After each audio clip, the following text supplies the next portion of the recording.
¿Qué tal, cabros, cabras, chicos, chicas, chicas, gente del mundo? Bienvenidos a una nueva review sin cortes el día de hoy para hablarles sobre la película Tetris, dirigida por Jon Speyer. Este fue uno de los filmes más anticipados que tuve en todo el año. Este filme tuvo su estreno limitado en Sundance y las muy sólidas reviews, acompañadas también del hecho de que yo he leído esta historia decenas de veces. Yo soy un muy fanático de los videojuegos, es que no lo saben hasta ahora, pero más que eso, soy fanático de la historia de los videojuegos. Me encanta el hecho de que siendo un medio artístico relativamente reciente, cuya historia profunda empieza más o menos en los años 70-80, hay tantas vertientes, tantas cosas interesantes para decir sobre estas compañías, lo que han logrado y cómo han mezclado el arte con el hecho de que son obviamente empresas capitalistas que intentan vender productos. Y esta película se centra en Hank Rogers, un vendedor de videojuegos quien a finales de los 80 descubre en una convención Tetris. En ese instante él se enamora del juego y quiere hacer todo lo posible para tener los derechos y no solo vender el juego, sino que además todo el mundo sea capaz de experimentarlo. Esto lo llevará a una lucha incesante, ya que los derechos de Tetris son de la Unión Soviética, así que tendrá que negociar y discutir con múltiples personas de diversas divisiones políticas para hacerse a las manos de los derechos de Tetris. Es muy interesante la historia de Tetris, porque por si no lo saben, como ya mencioné en la descripción de la película, Tetris fue hecho en la Unión Soviética. El desarrollador de Tetris, Alexei Pajitnov, diseñó Tetris y lo distribuyó de forma gratuita para que la gente lo disfrutara. Y como en la Unión Soviética no existía el concepto de derecho de autor, todo pasaba a ser parte del Estado, así que una invención de él terminó siendo de los derechos de la Unión Soviética misma, lo que obviamente da un conflicto y un debate muy interesante sobre la idea de derecho de autor, qué significa realmente ser dueño de algo y en qué momento el labor artístico puede verse visto comprometido cuando hay intereses capitalistas que intentan sacarle utilidad a cada uno de estos aspectos.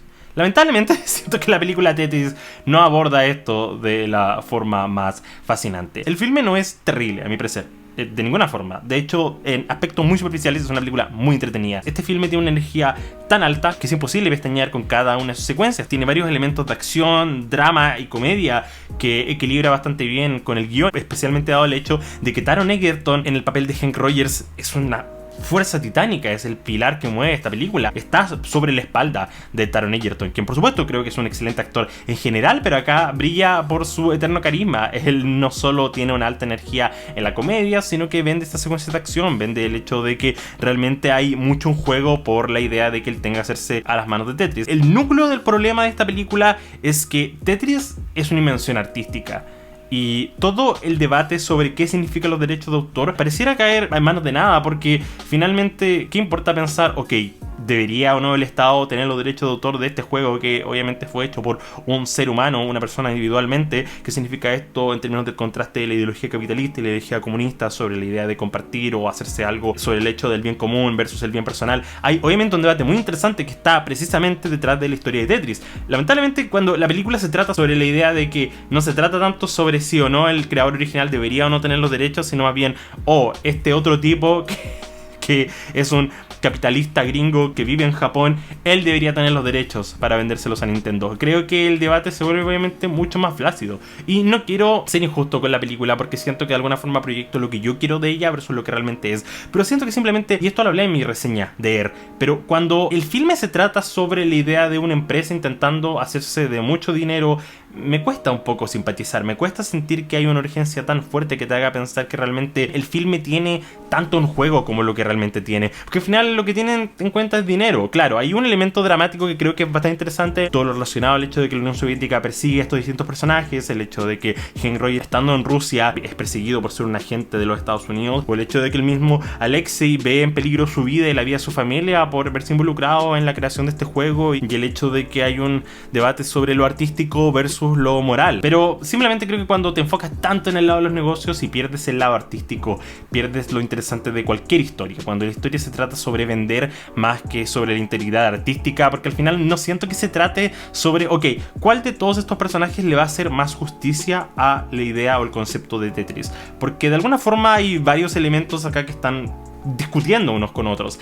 El hecho de que Hank Rogers no es la única persona que quiere tener los derechos de Tetris y distribuirlos a través del mundo, pero en ningún momento siento que realmente el filme intente vendernos la idea misma de que sí, él es quien va a respetar más la visión de Tetris. Él claramente tiene una pasión y está muy enamorado no solo del juego, sino que de los juegos en general, pero es que al final siento que él lo hace por dinero. Entonces, cuando uno piensa en esto, más allá del hecho de que, claro, Taron Egerton es muy carismático, es inevitable no pensar, ok, pero ¿por qué él va a hacer algo mejor con Tetris de lo que cualquiera de los otros personajes que van a hacerlo? Lo único que te hace pensar es que los otros se ven más malvados, como que tú ves a muchos de estos personajes y simplemente sabes que ellos son malas personas, como solo por la visión. Y acá obviamente puedo alabar bastante la dirección de arte y el diseño de vestuario, y en general la dirección para hacer que estos personajes sean inmediatamente reconocibles como los enemigos, pero pueden tornarse un poco caricaturesca. Yo sé como un ejemplo, muchas violaciones a los derechos humanos ocurrieron a través de la Unión Soviética, pero cada vez que una película se pone tan brutal en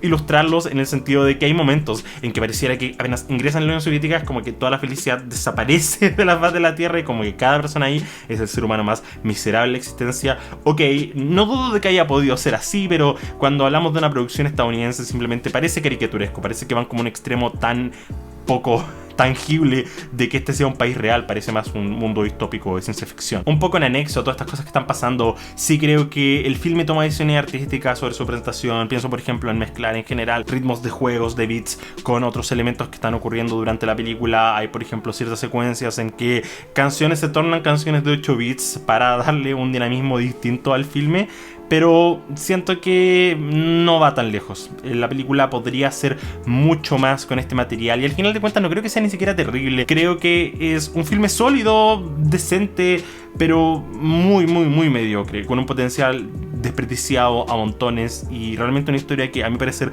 podía haber dado para mucho más. Este filme está en los hombros de Taron Egerton. Él es el carisma detrás de esta portada y ¿qué más tengo para decir?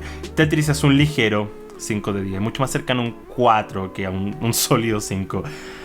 Lamentablemente una decepción, a mi parecer, porque de verdad que esta era una de las películas más anticipadas que había tenido en al menos la primera mitad del año. Pero, ¿qué vamos a hacer? Dígame, ¿vieron Tetris? ¿Qué les pareció? Pueden hacerme en los comentarios. Y si les gusta este video, no olviden dejar su me gusta, compartir, seguir en redes sociales y por supuesto suscribirse a Baja Frecuencia para que tengan una buena noche.